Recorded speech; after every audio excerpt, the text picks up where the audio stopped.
Greetings and salutations. I am gratitude that you have tuned into my show. And I am merciful. And today I want to talk about how sugar suppresses white blood cell function. Sugar suppresses your immune system. And I'm going to tell you how to boost your immune system. Earlier I did an episode on how to boost your immune system, but the sound quality wasn't all there. So I want to do another one. Boost your immune system naturally. First of all, you got to eliminate sugar. Eliminate those simple carbohydrates. Sugar is a simple carbohydrate. Add stuff like olive oil, mushrooms, any kind of mushrooms in general. General mushrooms work. Read the longevity paradox. All this is in there. I'm referring to some of this stuff in the longevity paradox by Dr. Grundy, MD. You can even look on his website, Dr. Grundy, MD website. Tell you a little bit about him and what he does and his philosophy and your immune system in this podcast. Let me begin by telling you the concept of buildup.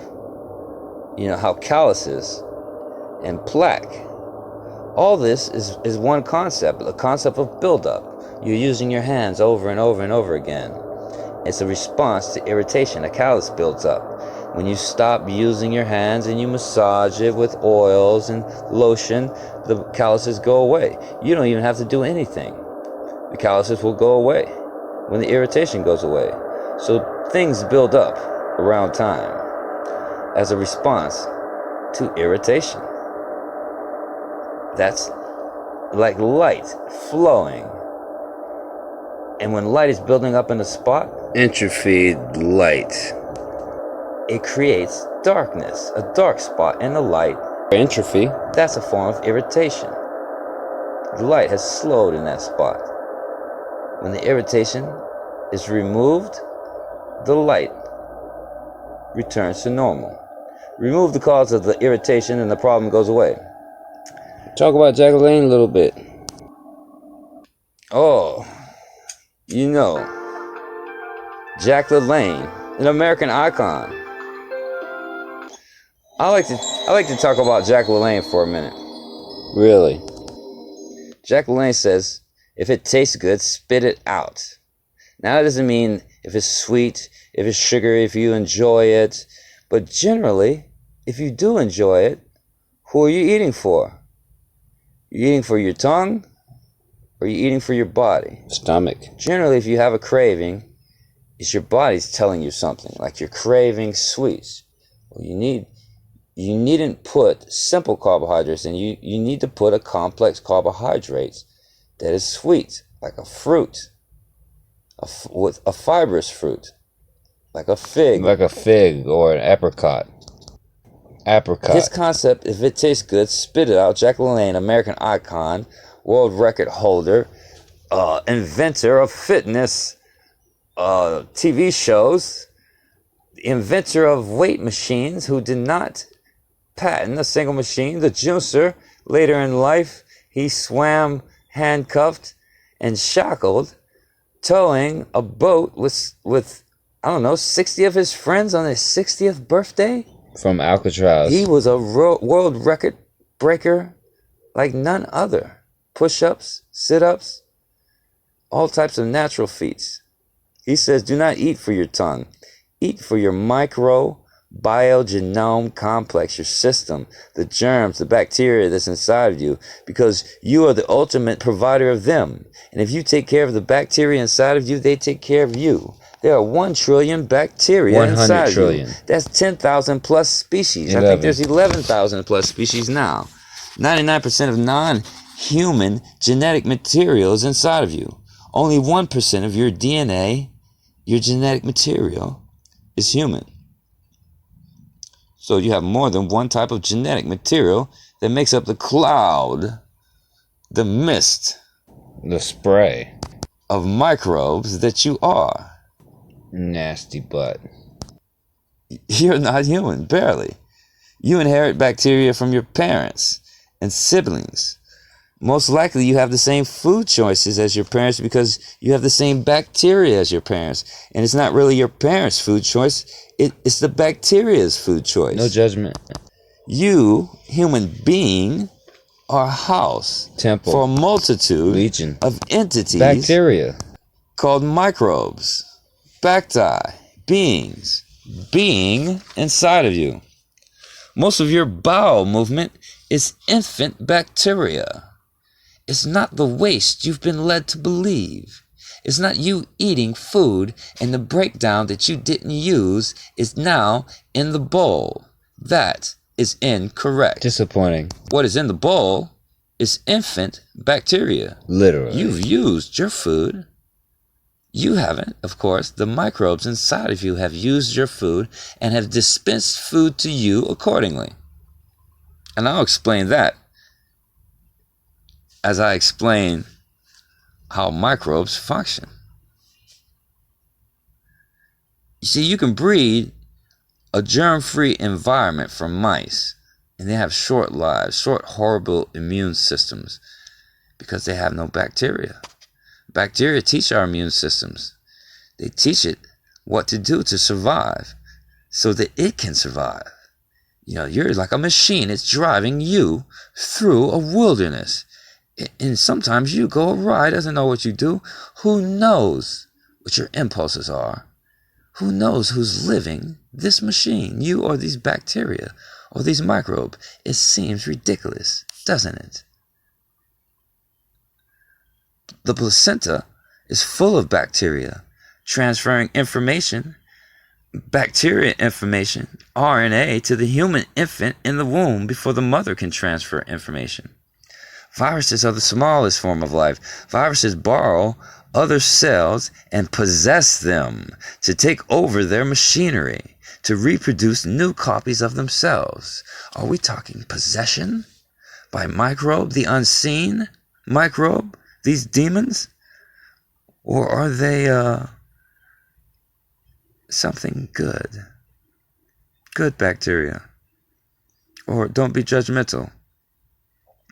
The bacteria entities inside you want you to stay around a long time. As long as you feed them and provide a healthy environment, a nice, moist, wet environment, they take care of you. Leaky gut, however, is responsible for most illness and disease because it's keeping your immune system busy in your gut.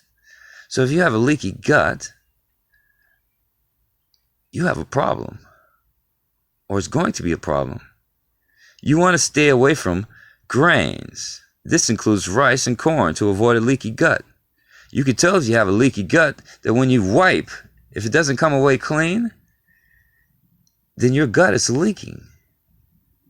If you wipe and it comes away clean, you're good. Your immune system's good. If you wipe, take a dump, and you wipe, and it comes away wet, you are leaky gut, my friend. And you need to adjust your diet. Start by taking out your grains. No rice, no corn. That includes high fructose corn syrup. Take away the sugar, bro. Sis, all proteins. Take away all proteins, like bean proteins, lectins. All lectins, which are proteins that eat sugar. Not all proteins. Don't take away all proteins. Take away milk. Cow milk, any American milk, take it away. American milk, if it says America, from America, and it's milk, toss it. Don't feed it to an animal. Don't fertilize the ground. Burn it. I love America, though. All proteins, and I love things made in America. And I can't believe I said that. But do it anyway. All proteins, called lectins, which are proteins that eat sugar. Those includes beans, peanuts. However, if you pressure cook your beans, it removes and breaks down the lectins. So you're fine there. Pressure cook your beans. Your peanuts, I don't know if they've been pressure cooked or not. I don't know if they contain the lectins, if they've been boiled, if it's broken down. I'm not sure. Raw peanuts I wouldn't do it. Peanut butter, maybe. Look and see if it's been cooked. Boiled peanuts in the store or something. Maybe if you want to dip your scoop and somebody else has dipped their scoop and talked over the peanuts and beatbox. I seen a kid beatboxing over the peanuts the other day. I asked him not to beatbox over the peanuts. He looked at me like I was crazy. Maybe he won't ever beatbox over the peanuts, but I can't take care of the rest of the world. I did my doing as best as I could with that little kid. And I don't even know why I said anything to him.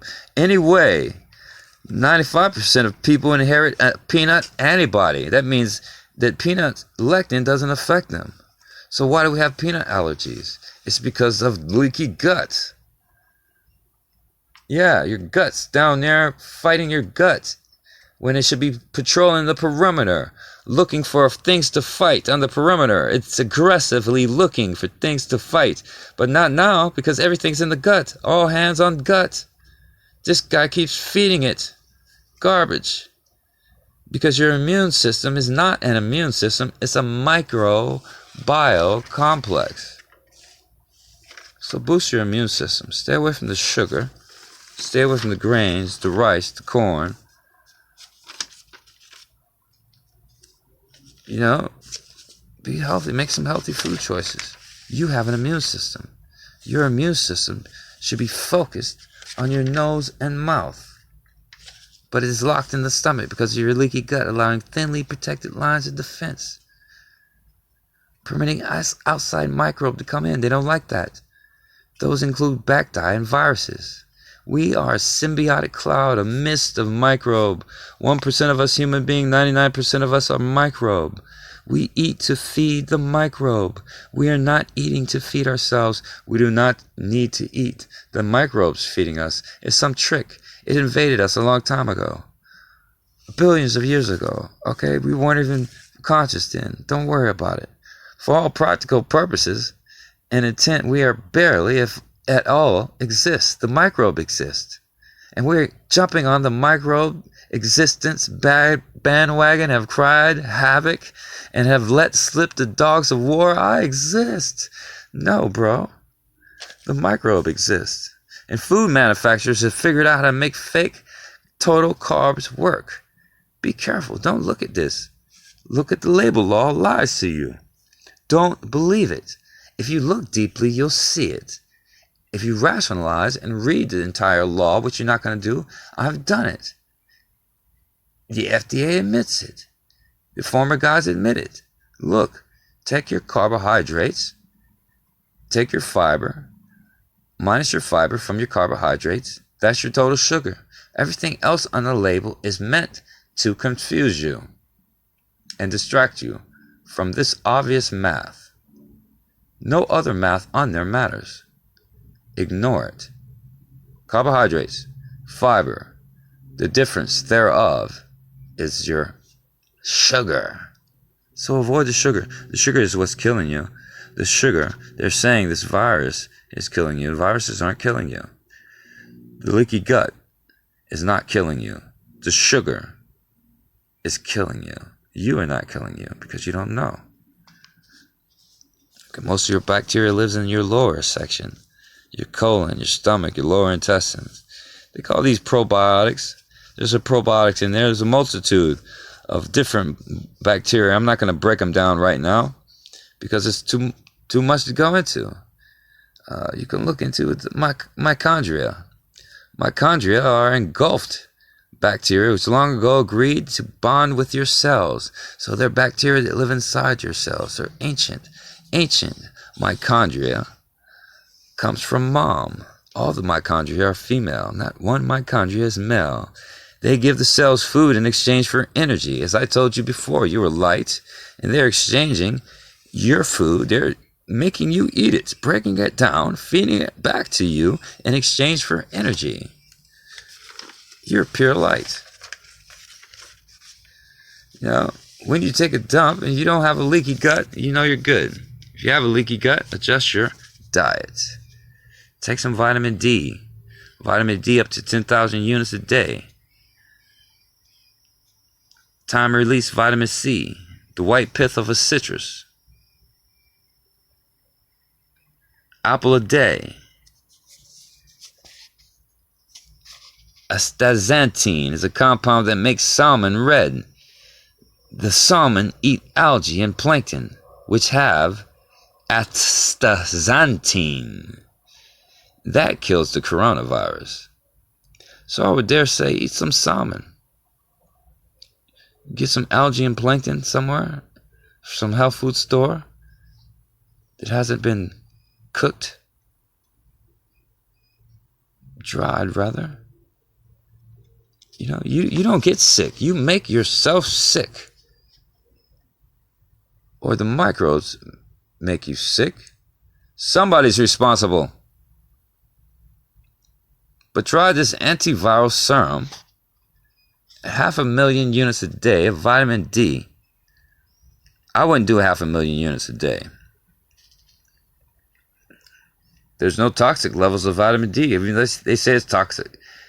There's safe levels. It requires 9,600 international units a day to have safe levels of vitamin D. I say take 10,000 in this time. Vitamin D a day. Take some time, release vitamin C because the vitamin C breaks down too fast in your system. 500 to 1,000 international units 4 times a day. Those are IU units. It says it on the box. 500 to 1,000 IU international units 4 times a day. So each pill you want to be anywhere between 500 to 1,000. I would do 1,000. Why play with it? The white pith of citrus. Eat some oranges and some grapefruit and some citrus. And the white pithy stuff that you're peeling off, no. Throw away the rest of it. Eat the white pithy stuff. That's the stuff. The good stuff. And it also is a fat burner on the grapefruit. But that's another podcast. Apple a day applies. Apples. Something in the skin of apples or something. I'm not sure. Look it up. I can't do all the work. Like I said, astaxanthin. Look it up. Don't go for anything. Go for something natural, like a natural salmon. Don't go for any tricks, like something in a bottle that you don't understand. Go for something you understand. Don't look at a bottle and go with hope that this is the right thing. Because, you could be like, I'm going to get some orange juice. And I don't know that boiling my orange juice affects my orange juice. So I wouldn't boil my orange juice. Most people wouldn't boil their orange juice. So let's not say it's boiled. Let's change the name of boiling. Let's not ever say boiling again. Let's say pasteurized. Because pasteurized doesn't mean a damn thing, does it? Excuse my language, Father. But pasteurized doesn't mean a thing to anyone, does it? It's a tricky, sneaky thing by the FDA and the food industry, just like everything in the whole thing, and why we're in this situation now, because of sugar, your leaky gut, sugary American palate, coronavirus that's coming after your leaky gut, sugary American diet, and the anti-sugary things that help you, like salmon. Oh, this thing came off the docks, didn't it? Plankton by the docks. Algae by the docks. And what is it, a bat flu? How did that happen? Bats on a dock eating salmon guts, maybe? A salmon that had eaten plankton and algae? I just made that up. I don't know. Could a flu have arisen from that, and then somehow a man and the bat came into contact with each other? Wow. Or maybe it's a science soup, lab experiment. We're going from avian bird flu. That's with chickens, right? Too many chickens together. We can't do that in America. Got to do it in China. Then we went to a swine flu, H1N1. Don't want to call it swine because we like our pig, bacon. Can't do the bacon in America. Got to do it in China. So who's doing it, man? Are we doing it? Blaming it on the Chinese? Who's doing it, bro? I don't know. Who's responsible? Who's taking the money? Who's the people? Are the people? We the people? Or the Chinese government are not a we the people. They are an empire of authority over the people. That's not a we the people government. We the people have nothing to say here. We the Communist Party, the elite, are selling our land to Americans. So what, virus? We can contain it. We show you we can contain it. You Americans, this is your food coming to you. In more ways than one, man. It's coming, it knows where to go. You're manifesting it. You're manifesting it. Oh, you're pumping desire into it. You're working around it. You're imbuing it. You're anticipating its arrival. And it's coming. Your meat's coming. But your meat has contrast. You have wanted, and lo and behold, there's unwanted that comes with your wanted. And now you say, whoa, I just ordered wanted. I didn't order any of this unwanted. Take it back. Well, no. It's part of the wanted. You know, it's the top of the wave. You can't take the bottom of the wave away from the top of the wave. It's one wave. Here's your wave. Now use discernment in the future. Don't take your filth and put it on the other side of the world and draw it to you, because you're killing a whole bunch of people in the process. Put your filth in your backyard and learn that your filth cannot remain in your backyard. You have to do things differently. Or you're going to have another problem next year, and the following year is going to get worse. And if you don't do nothing about it now, you just say that you don't care, you want it to get worse, it's going to level out some of the population. And actually, it did actually help alleviate traffic deaths, alleviate some deaths by people staying home. A lot of deaths were alleviated. So wow, did Corona help us save lives? The little lives that it took, added up against the lives that isolation, not travel, lack of travel, the deaths of travel, foodborne illnesses, crime, all the other deaths of day-to-day doing business as normal. Now, put a doing business as normal day up against a corona day. Deaths up by corona versus deaths by normality, living normal in this environment in which we've created.